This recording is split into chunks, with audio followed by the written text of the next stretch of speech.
ये मेल्टडाउन पाकिस्तान से लेकर भारत तक हो रहा है। धुरंधर फिल्म का एक एक पेज, एक एक सीन डायरेक्ट मोदी के पास जाता था फॉर अप्रूवल, और फिर वो चेंजेस करके अपने एक दो लोगों से मशवरा करके जो भी के क्या डालना चाहता है ये वो वापस भेजता था।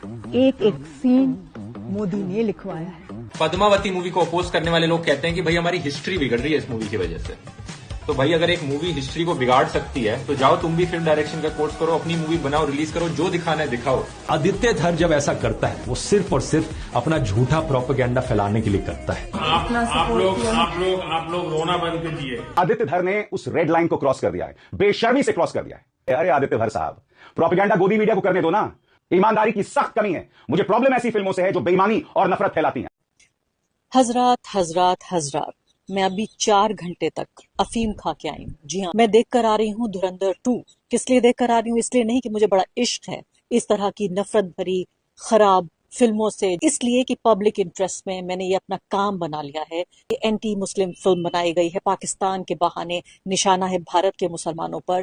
बहुत बहुत मुबारकबाद। उनके एजेंट्स ने जो है हमारे मुल्क के अंदर घुस के कैसे कामयाब ऑपरेशंस किए हैं। कि पाकिस्तान को तमाम तर कानूनी राह से अपनाकर इस फिल्म को फौरी तौर के ऊपर बैन भी करना चाहिए। #बैन धुरंधर। इन्होंने अपनी वीडियो में हमें ये बताया कि ये एंटी पाकिस्तान फिल्म है और इसमें जो है वो ये दिखाया गया, बल्कि ये मान लिया गया भारत की तरफ से कि वहां से कोई ना कोई एजेंट्स जो हैं वो पाकिस्तान में आते रहते हैं। जाए देख के, एक बार नहीं बार बार देख के, ताकि इन लोगों जैसे ये जर्मनी वाला बंदा जब वहां पर बैठा है धुरंधर के बारे में, पहले पार्ट के बारे में नेगेटिव बातें कर रहा था, अब वो दूसरा भी देखेगा और फिर भी बातें करेगा। ऐसे लोग चुप हो जाए।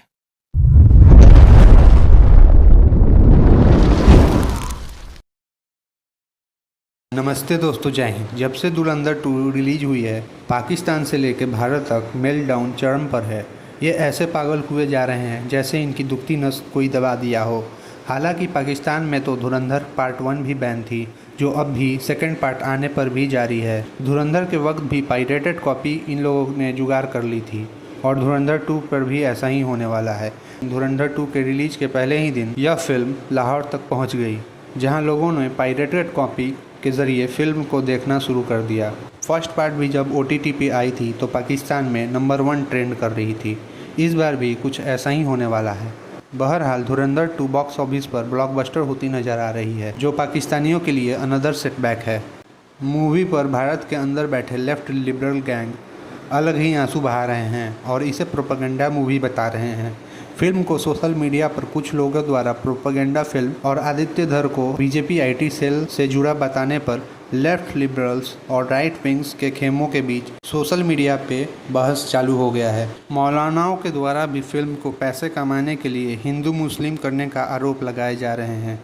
लेकिन इसी बीच थिएटर में धुरंधर 2 रिकॉर्ड्स पे रिकॉर्ड्स तोड़ रही है। रिवेंज नाम की ये फिल्म देखकर, आप जानते हैं इससे पहले मैंने धुरंधर पार्ट 1 भी देखी थी, पार्ट 2 भी देखी है। ये फिल्में मैं इसलिए देख रही हूँ, मैं ये पब्लिक इंटरेस्ट में, जनहित में ये फिल्में देख रही हूँ, ये समझने के लिए कि ये फिल्में हमारी समाज में कितना जहर घोल रही हैं, जिसके एक उदाहरण के तौर पर हम हर तरफ अपनी, आप अगर नजर डालें तो आप सिर्फ देख रहे हैं नफरत, सिर्फ बंटवारा और सिर्फ हिंसा। अब मैं साफ तौर पर ये फिल्म देखने के बाद, पार्ट 2 देखने के बाद मैं ये कह सकती हूँ कि वो तमाम लोग जिन्होंने धुरंधर को ये कहा था कि ये प्रोपेगेंडा है, ये नफरत और डिवीजन फैलाने का एक तरीका है, और उन तमाम लोगों को ट्रोल किया गया था, उन तमाम लोगों को जलील किया गया था, उनके ऊपर हमला किया गया था कि इनको हर चीज में मुस्लिम नफरत नजर आती है, इनको हर देशभक्ति की कोई भी चीज उनको पसंद नहीं आती। मैं कहती हूं उन तमाम लोगों के लिए जो ये कह रहे थे, माफी मांगने का समय है मेरे जैसे लोगों के लिए, जिसने उस प्रोपेगेंडा को पहली फिल्म में ही, पहले पार्ट 1 में ही देख लिया था और आप सबको चेताया था। जी हां, इस फिल्म में जो पार्ट 2 है, सीधे तौर पर बिना अपॉलॉजी के अनअपॉलोजेटिक प्रोपेगेंडा है नरेंद्र मोदी के लिए, RSS के लिए, पूरे भगवा परिवार के लिए, बल्कि मैं यहां तक कहना चाहूंगी कि ये वोट मांगने का नया तरीका है। मोदियों की बाकायदा न सिर्फ कि ये मुसलमानों से नफरत करने का एक नया तरीका है, समाज में जहर भरने का एक नया तरीका है, ये भाजपा और मोदी जी के लिए वोट मांगने का नया तरीका है। मैं परेशान हूं, हैरान हूं अपने लिए, अपने आने वाली नस्लों के लिए, आपके लिए, आपकी मौजूदा नस्ल के लिए, आपकी आने वाली नस्ल के लिए, जिनके लिए थोड़ी देर के लिए अगर मुस्लिम नफरत को भूल भी जाएं, थोड़ी देर के लिए भूल जाएं कि पूरे तरीके से पॉलिटिकल प्रोपेगेंडा है, और शर्म आनी चाहिए इस तरह के डायरेक्टर और प्रोड्यूसर्स को जो आदित्य धार हैं। और जिक्र किया गया है नरेंद्र मोदी को शपथ ग्रहण करते हुए दिखाया गया है, कहा गया है कि चाय बेचने वाले ने तो हमारा नाक में दम कर रखा है। मैं आती हूं जरा सी देर में विस्तार पर, लेकिन आपके लिए समझना जरूरी है कि किस तरीके से ये सैकड़ों करोड़ की बनाई गई फिल्में जो हजारों करोड़ जो कमाएंगी, वो करोड़ों लोगों को इंडोक्ट्रिनेट करने के लिए काफी है। दीदी बहुत परेशान है। दीदी इन दिनों बहुत परेशान है क्योंकि दीदी को लगता है धुरंधर मुस्लिम्स के प्रति एक नफरत फैला रहा है। मैं आपको एक बात बताना चाहता हूं, हमें पाकिस्तान का जो फ्यूचर है वो लिखना है दीदी। आपका फ्यूचर, इंडियन मुस्लिम्स का इससे कोई रिलेशन नहीं है। पाकिस्तान हमारे ऊपर एक रिलीजियस वॉर कर रहा है दीदी, रिलीजियस वॉर दीदी, धर्म का इस्तेमाल करके लड़ाई कर रहा है दीदी, ठीक है। वो बहुत बुरी तरीके से इस्लामिक रेडिकलाइजेशन से ग्रसित है दीदी, और दाऊद इब्राहिम इनका सबसे बड़ा एसेट था दीदी। और दीदी आप ये कह रही थी कि तो भारत सरकार का मानना है, कौन सी भारत सरकार, कब की भारत सरकार, कौन सा रिपोर्ट दीदी, वो लगा के बताइए आपने जो बोला। यानी दाऊद इब्राहिम जो भारत के डॉन थे, ये बात तो भारत की सरकार कहती रही। इनको परेशानी बड़े साहब से कि बड़े साहब पाकिस्तान चला रहे हैं। नहीं दीदी, बड़े साहब ऑपरेशंस, जो पूरा ऑपरेशन है ना, क्या आपने एक प्रॉक्सी बना दिया, वो प्रॉक्सी को बड़े साहब लीड कर रहे थे। दाऊद इब्राहिम ड्रग्स का, इलीगल वेपन्स का, सबका धंधा करता था, उससे जो पैसा कमाता था उससे ही कश्मीर में जिहाद हो रहा था। I am so sorry to say that, I am so sorry to bust your bubble. पनाह देता है पाकिस्तान, लेकिन पाकिस्तान चलाता है दाऊद इब्राहिम। कि पाकिस्तान देखिए, अगर कुछ काम सुशाफ, लेट से ईरान सूरत हाल खराब हो जाती है, इसराइल आके हमारे पास हमारे सामने बैठ जाता है, कल को कोई ऐसी सूरत हाल डेवलप हो जाती है जहां अमेरिका भी हमारे न्यूक्लियर प्रोग्राम को ऐसी बुरी नजर से देखता है या हमारी न्यूक्लियर कैपेबिलिटी को तबाह करने की कोशिश, जो कि इम्पॉसिबल है। बट मैं ऐसे वर्स्ट केस सिनेरियो की बात कर रहा हूं, जो कि नामुमकिनात में से है मेरे ख्याल में, क्योंकि पाकिस्तान के अल्हम्दुलिल्लाह इतनी कैपेबिलिटी है कि अपना डिफेंस कर सके। लेकिन अगर लेट से कोई ऐसी सूरत हाल बन जाती है जो कि नामुमकिनात में से, बट स्टिल एक सिनेरियो हम डेवलप करते हैं कि अगर अमेरिका ने पाकिस्तान पे कोई हमला कर दिया, हमारी तो अगर हमारे न्यूक्लियर रेंज में नहीं भी अमेरिका, लेट से अगर हम खलीजी ममालिक में जो है उनके अड्डों तक भी नहीं पहुंच सकते या हम इसराइल पे भी हमला नहीं कर सकते, हमारे लिए क्या वाइड रास्ता होगा आपके ख्याल में? इंडिया हमने तो देखिए और कुछ नहीं करना। हमने तो अगर हमारी रेंज वहां ना भी हुई और अब हम पे कुछ किसी ने बुरी नजर से देखा, तो हमने तो बगैर सोचे समझे भारत पे, मुंबई पे अटैक कर देना है, न्यू दिल्ली पे कर देना है, हमने तो छोड़ना नहीं है। देखी जाएगी बाद में, छोड़ना चाहिए भी नहीं। अगर हमारे पास और कोई रास्ता नहीं होगा, अगर अमेरिका हमारे कोई हमला करता है, जो कि नामुमकिनात में से, फिर वही कह रहा हूं, लेकिन ये बात जान लेनी चाहिए तमाम दुनिया को कि अगर खुदा ना खासा पाकिस्तान पे किसी ने बुरी आंख से निकाल डाली, इस वक्त हमारी रेंज में अमेरिका भी नहीं और ना इसराइल है, लेकिन अगर कोई सूरत हाल ऐसी डेवलप होती है तो पाकिस्तान के पास और कोई ऑप्शन नहीं होगा कि वो भारत में जहां उसका दिल चाहता है हमला करेंगे, और फिर देखी जाएगी जो भी होता है। मतलब वो भी हम नहीं चाहते कि ऐसी बात हो। हम यकीनन भारत भी ऐसा नहीं चाहेगा, जिस तरह से थोड़ा सा दुनिया को एहतियात करनी चाहिए कि भारत को भी पाकिस्तान को मैली आंख से नहीं देखना चाहिए। पाकिस्तान में अगर आप लोगों ने इस किस्म के काम किए तो फिर बस अल्लाह बेहतर जानता है कि पाकिस्तान क्या करेगा। तो उसके बाद ना पाकिस्तान में वापस वही सब स्टार्ट हो चुका है कि प्रोपेगेंडा हो रहा है और ये सब। पाकिस्तानीज ना ये अपना मन बना लें, या तो तुरिंदर नॉट तुरिंदर या तो ये प्रोपेगेंडा फिल्म है और या ये गलत है सर। पर ऐसा नहीं हो सकता कि पाकिस्तानियों ने डाउनलोड करके, नेटफ्लिक्स पे आपने वर्ल्ड रिकॉर्ड तोड़ दिया, जब आपने वो स्ट्रीमिंग सर्विस कोई थी जिससे आप टॉरेंट से आई थिंक डाउनलोड किया था, तब मैक्सिमम डाउनलोड्स पाकिस्तान के थे, और जब नेटफ्लिक्स में आया तो पाकिस्तान में ट्रेंड कर रही थी नंबर 1 पे। तो मुझे लगता है कि ये झूठ बोलते हैं, इसको दोस्तों मुनाफिकत कहा गया, हिपोक्रेसी जो अंग्रेजी में बोलते हैं। मुझे लगता है कि what Pakistan is displaying is typical science of hypocrisy, typical science of मुनाफिकत। आपको नहीं पसंद है मत देखिए, आप बोलिए साहब पाकिस्तान ने बैन कर दी, हम नहीं देखेंगे। पाकिस्तान की गवर्नमेंट बैन कर रही है, पब्लिक देख रही है, इसका मतलब या तो गवर्नमेंट को नहीं पता कि पब्लिक क्या चाहती है सर, या पब्लिक गवर्नमेंट के साथ नहीं है। दूसरा एक और मैं कह रहा था कि ये पाकिस्तान में एक नैरेटिव सेट किया गया है कि भारत में 2 चीजें हैं जो पाकिस्तान के बिना नहीं चलती। एक तो भारत की फिल्में, ऐसा पाकिस्तानी कह रहे हैं, और दूसरा पाकिस्तानी कह रहे हैं कि साहब भारत की सियासत। क्या तो जब आपकी आवाम जाहिल होती है, जब आपकी आवाम अनपढ़ होती, जब आपकी आवाम को कुछ नहीं पता, जब आपकी आवाम लिख पढ़ नहीं सकती, हर चीज़ में अंगूठा लगाना पड़ता है स्याही के साथ, तो ऐसी आवाम को ऐसा चूरन देना बड़ा आसान है। आप कुछ भी उनको पकड़ा दो यार, वो छुनछुना बजाते रहेंगे। आपने उनको बोल दिया कि आप इतने अहम है, देखिए आप बॉलीवुड की फिल्में देखते हैं? हाँ जनाब देखते हैं। आपको पता है कि आपके बिना बॉलीवुड की फिल्में नहीं बन सकती? पता है आपको?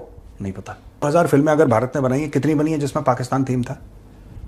एक तो इंदर देख के ये लोग पागल हो गए। उन्होंने ये भी कहा कि वैसे तो उनको कोई शौक नहीं है, लेकिन पब्लिक की वजह से वो फिल्में देखा करती हैं। मतलब ये भी अजीब सी बात है कि मतलब आप अपने लिए नहीं देख रही हैं, आप पब्लिक को बताने के लिए कि फिल्म बहुत खराब है, फिल्म को ना देखा जाए। लेकिन ऐसा करके यकीनन आप फिल्म की मार्केटिंग का एक हिस्सा बनी है और आपकी वजह से जो लोग नहीं भी देखने का इरादा रखते थे शायद अब वो भी फिल्म देख लेंगे कि जरा देखें तो सही कि ऐसा क्या उस फिल्म के अंदर है।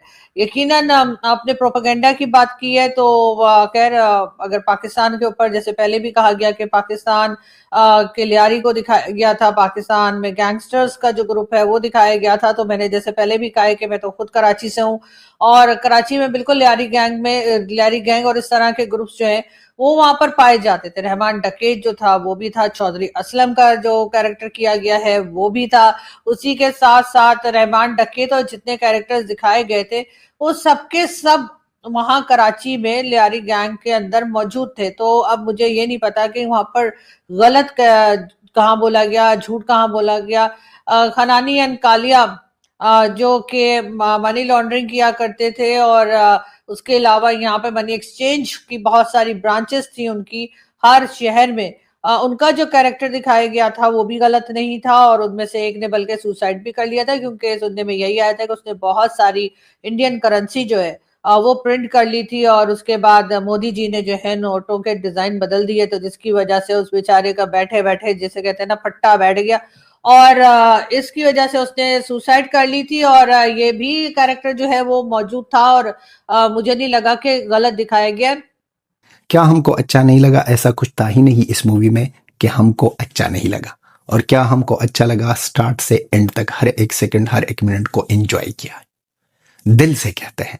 ये जो जलन के शिकार के लोग हैं ना, ये इस लोगों को सिर्फ मेरे नाम तेरे नाम लल्ला my name is Khan, my name is Gul Khan, इस तरह की मूवी पसंद आते हैं। ये सिर्फ ऐसी ही मूवी के पीछे पड़ते हैं। नेशनलिज्म पर बनी हुई इस मूवी को प्रमोट करनी है।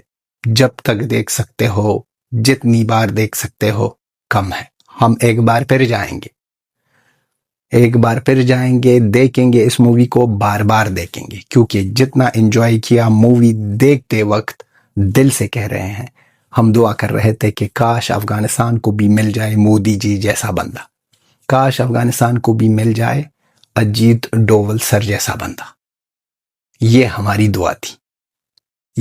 दुआ थी, क्योंकि ये मूवी देखकर जो चीजें हो रही थी, जिस तरह की ये मूवी बनाई है, कमाल है, बेमिसाल है, मालामाल है, लाजवाब है। मैं इतना बता दूं कि एज ए पाकिस्तानी मैं समझता हूं कि जितना पाकिस्तानी ये फिल्म देख रहा होगा ना, वो ये तो ज़रूर कहेगा कि ये एंटी पाकिस्तान है, पाकिस्तान के ख़िलाफ़ है, फलाने ढुमकाने, लेकिन वो अंदर अंदर ये रियलाइज़ ज़रूर करेगा कि यार इसमें बातें सारी सच हैं, इसमें एक भी झूठ नहीं है। चाहे वो दाऊद इब्राहिम के हवाले से है, चाहे वो जरदारी शरीफ, नवाज शरीफ, लियारी गैंग वॉर के हवाले से, चाहे वो नोट वाले हवाले से, चाहे वो टेररिस्टों के हवाले से, इसमें से किसी चीज़ को वो डिनाई नहीं कर सकते कि ये फैक्ट नहीं है। तो अगर आप फैक्चुअल प्रोपेगेंडा करते हैं तो जायज़ है ना भाई। अगर सच्चाई को कोई प्रोमोट करता है, प्रोपोगेट करता है, तो उसमें गलत क्या है? प्रोपेगेंडा गलत उस वक्त होता है जब आप एक झूठ को आगे बढ़ाएं, जैसे कि ये सारे बढ़ा रहे हैं आपके लेफ्ट के जो प्रोपेगेंडा मशीनरी है, जिसमें ध्रुव राठी वगैरह, लेकिन उनके इस प्रोपेगेंडा बढ़ाने से क्या फ़र्क पड़ेगा? धुरंधर पार्ट 1 के ऊपर ध्रुव राठी ने एक वीडियो बनाई थी और उस पर ट्वीट की थी कि कैसे एक छोटी सी मेरी वीडियो 300 करोड़ की फिल्म को डब्बा कर देगी। लेकिन दुनिया ने देखा कि उस फिल्म ने रिकॉर्ड तोड़े थे और अब ये फिल्म उन सब उसके भी और बाकी सब फिल्मों के भी रिकॉर्ड तोड़ने जा रही है।